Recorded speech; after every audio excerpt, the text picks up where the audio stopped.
என் நெஞ்சில் குடியிருக்கும்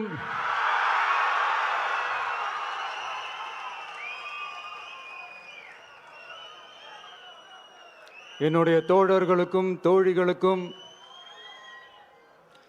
தமிழக மக்களுக்கும் என்னுடைய வணக்கம்.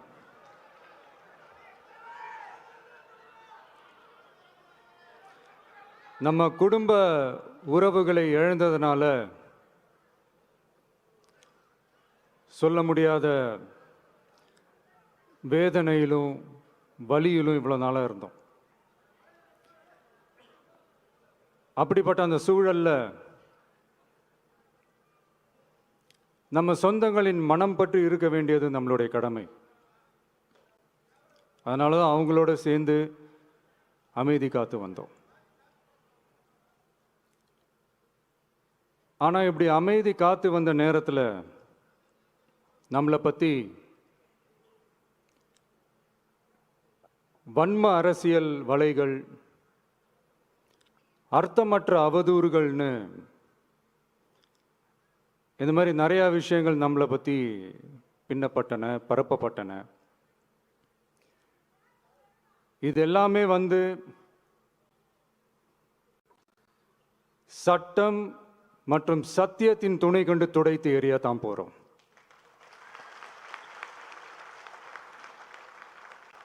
பட் அதுக்கு முன்னாடி தமிழக சட்டமன்றத்தில் நமக்கு எதிராக நிகழ்த்தப்பட்ட ஓர் உரைக்கு ஒரு நாகரிக பதிலடி கொடுக்கணும்னு நான் நினைக்கிறேன்.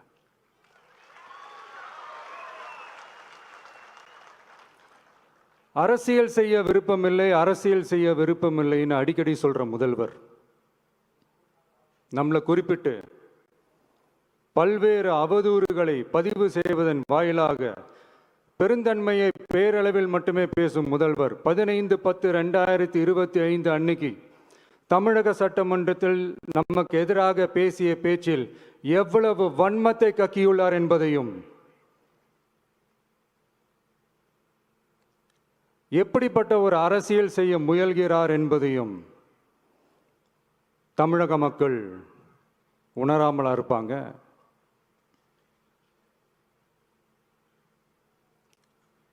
இந்த கரூரோட சேர்ந்து 5-6 மாவட்டத்துக்கு இந்த மக்கள் சந்திப்பு நிகழ்ச்சிகள்லாம் நடத்தியிருக்கிறோம், போயிருக்கிறோம்.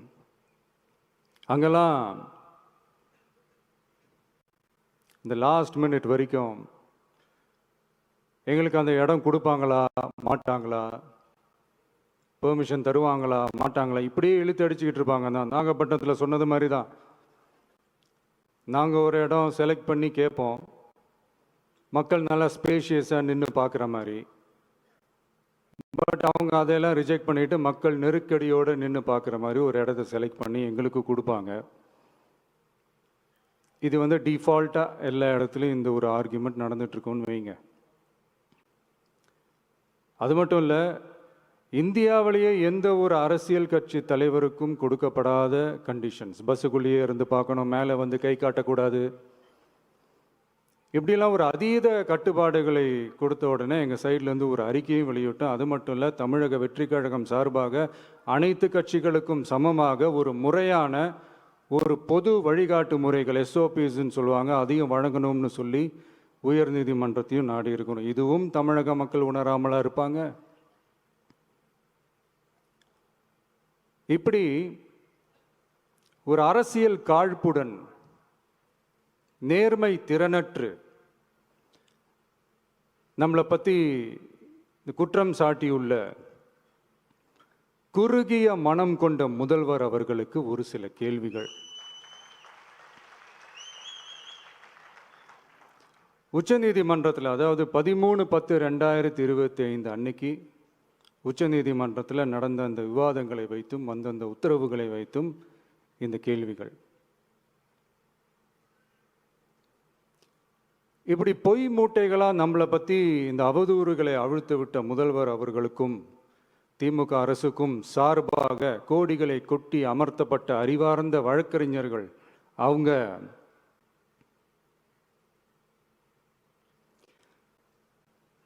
இந்த கபட நாடக திமுக அரசோட தில்லுமுல்லுகளை தாங்கி பிடிக்க இயலாமல் உச்ச நீதிமன்றத்தில் திக்கு திணறி நின்றது முதல்வர் அவர்களுக்கு மறந்துவிட்டதா? இந்த கரூர் சம்பவத்துக்கு அப்புறமே அவசரமா ஒரு தனிநபர் ஆணையம், அந்த தனிநபர் ஆணையத்தை அவமதிக்கிற மாதிரி அரசு உயர் அதிகாரிகள், காவல்துறை உயர் அதிகாரிகள் எல்லாருமே நம்மளை பற்றி ஃபுல்லாக இந்த அவதூறுகள் பரப்பி ஒரு செய்தியாளர்கள் சந்திப்பு அவசரமாக. இதெல்லாம் ஏன் நடக்குது, எதுக்காக நடக்குது அப்படின்னு ஒட்டுமொத்த தமிழக மக்களும் கேள்வி கேட்க ஆரம்பிச்சாங்க. இதுவும் தமிழக முதல்வர் மறந்துட்டாரா? அதுக்கப்புறம் அந்த தனிநபர் ஆணையத்தை தலையிலேயே கொட்டி வீட்டுக்கு அனுப்பிச்சிட்டாங்க. அது வேறு விஷயம்.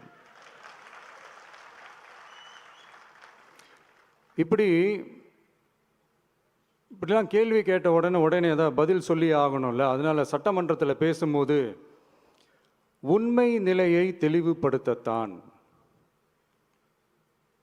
அப்படின்னு ஏதோ இந்த சட்ட ரீதியாகவும் சத்தியத்திற்காகவும் நடந்தது போல ஏதோ சாமர்த்தியமாக பேசுறதா நினச்சி பேசியிருக்காங்க. இப்படி ஒரு 50 வருஷமா பொது வாழ்க்கையில் இருக்கிற ஒருத்தவங்க ஒரு முதல்வர் அவர்கள் சொன்னது எவ்வளவு பெரிய ஒரு வடிகட்டின பொய், சப்பை கட்டுன்னு நான் சொல்லலை, உச்ச நீதிமன்றம் சொல்லியிருக்கிறாங்க. அவங்க சொன்னதெல்லாம் கொஞ்சம் என்னன்னு கொஞ்சம் லைட்டா பார்ப்போமா?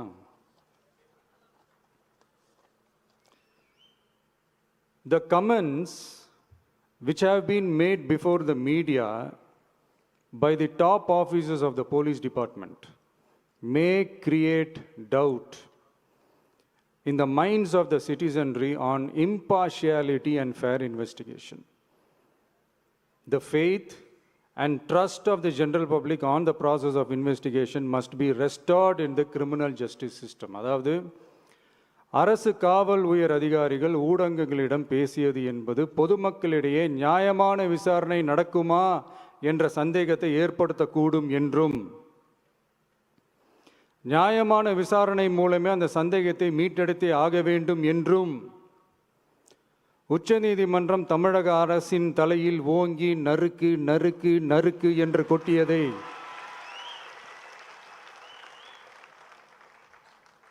முதல்வர் அவர்கள் மறந்துட்டாரா?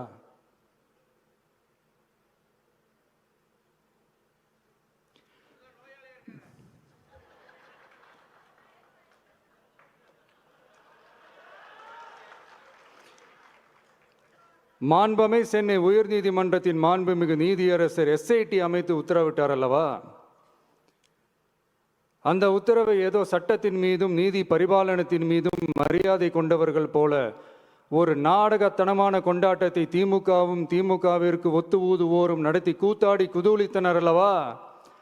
தாவேக்காவிற்கு எதிராகவும் நமக்கு எதிராகவும் உயர்நீதிமன்ற மாண்புமிகு நீதியரசர் தீர்ப்பளித்து விட்டதாக விதந்தோதி விழா எடுத்தனர் அல்லவா? அந்த உத்தரவை குறித்து சொல்லும்போது எந்த ஆவணத்தின் அடிப்படையில் அந்த உத்தரவு அமைக்கப்பட்டது? நான் கேட்கல, உச்ச நீதிமன்றம் கேட்டிருக்கிறாங்க. The judgment is completely silent about how learned single judge arrived at such a conclusion and what material was pursued by the court என்று உச்ச நீதிமன்றம் உரத்த குரலில் கேள்வி கேட்டது. அப்போதும் கூட உச்சநீதிமன்றத்தில் திமுக அரசுக்காக வாதாடிய அறிவார்ந்த மூத்த வழக்கறிஞர்கள் பதில் சொல்ல இயலாமல் வாய் மூடி மௌனம் காத்ததை நாடே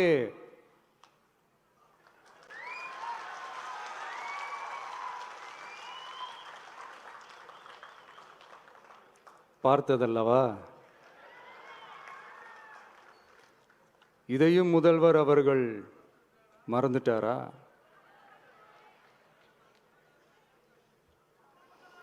Such petition ought to be dealt with by the division bench, registering as public interest litigation in right earnest and not to be dealt with by a single bench. அதாவது பொது வழிகாட்டு முறைகளான எஸ்ஓபி அமைக்கப்பட்டு வெளியிட வேண்டும் என்ற கோரிக்கையுடன் வந்த ரிட் மனுவை நீதிபதிகள் டிவிஷன் பெஞ்ச் தான் கையாள வேண்டும்,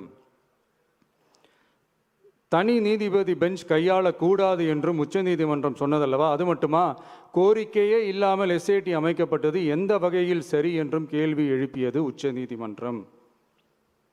இது எல்லாமே அறியாமலோ இல்லை அறியாதது போலவோ உச்சபட்ச அதிகார மயக்கத்தில் இருந்து பேசினாரோ முதல்வர் அவர்கள்?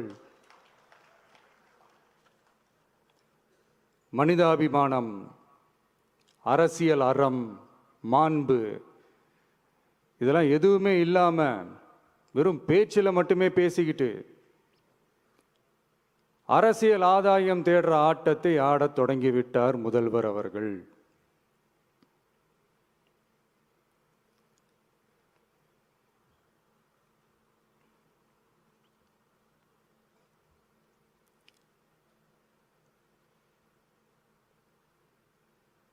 இதெல்லாம் என்ன அவங்களுக்கு புதுசா? என்ன 1969க்கு அப்புறமே எப்போ கட்சி அவங்க கைக்கு வந்ததோ, இன்னும் குறிப்பாக சொல்லணும்னா 1972க்கு அப்புறம் கேள்வி கேட்க ஆளே இல்லாமல் போச்சுல்ல, அதுக்கப்புறமே இந்த திமுக தலைமை இப்படி தானே இருக்குது. இப்போ நாங்கள் கேட்டோமே இந்த சில கேள்விகள்லாம், இதெல்லாம் நான் கேட்கல, சுப்ரீம் கோர்ட் கேட்டிருக்கு. இதனால் என்ன புரிய வருது? இந்த கவர்மெண்ட் நடத்துகிற அந்த விசாரணை மேலே சந்தேகம் ஏற்படுதுன்னா அதுக்கு என்ன அர்த்தம்? உங்க மேல நம்பிக்கை இல்லைன்னு அர்த்தம்.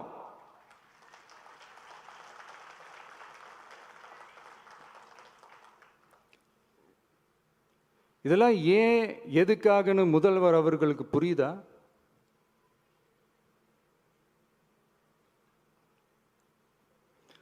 சுப்ரீம் கோர்ட் சொன்னதோட மட்டும் இல்லை, நிஜத்திலும் இன்னைக்கு மக்களுக்கு இந்த கவர்மெண்ட் மேல இருக்கிற நம்பிக்கை மொத்தமாக மண்ணுக்குள் புதைந்து விட்டது.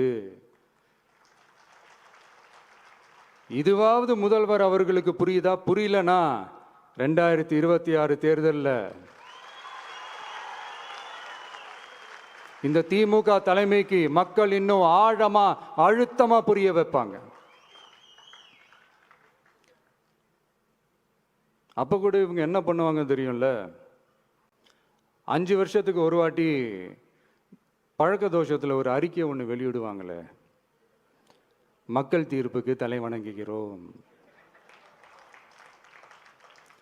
அப்படின்ட்டு அந்த அறிக்கையை வெளியிட்டுட்டு இப்போ அறிவாலயத்தில் போய் ஓடி ஒளிஞ்சுப்பாங்க.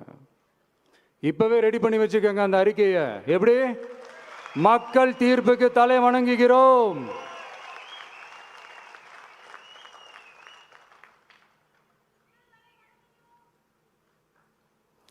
நான் போன பொதுக்குழுவில் சொன்னதை தான் இங்கே நான் திரும்பவும் சொல்கிறேன். இயற்கையும் இறைவனும் நம் தமிழக சொந்தங்களின் வடிவில் மாபெரும் மக்கள் சக்தியை நம்ம கூடவே நிற்கும் போது எம் மக்களுக்கான அரசியலை தடுப்பவர் எவர்? அதனால தோழர்களே, நமக்கு வந்திருக்கிற இந்த இடையூறு வெறும் டெம்பரவரி மட்டும்தான். எல்லாத்தையும் தகர்த்தெறிவோம், மக்களோட கை கோர்த்து நிற்போம், மக்களோட களத்தில் போய் நிற்போம். நம்ம பயணத்தில் தடம் மாறவே மாட்டோம். இப்பவும் சொல்றேன், 2026ல் 2 பேருக்கு நடுவில் தான் போட்டியே. ஒன்று, இன்னொன்று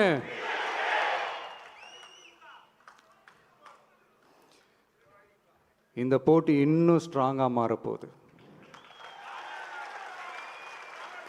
100% வெற்றி நமக்கு. வாகை சூடுவோம், வரலாறு படைப்போம், கான்பிடென்டா இருங்க, நல்லதே நடக்கும், வெற்றி நிச்சயம். மீண்டும் சந்திக்கும் வரை நன்றி, வணக்கம்.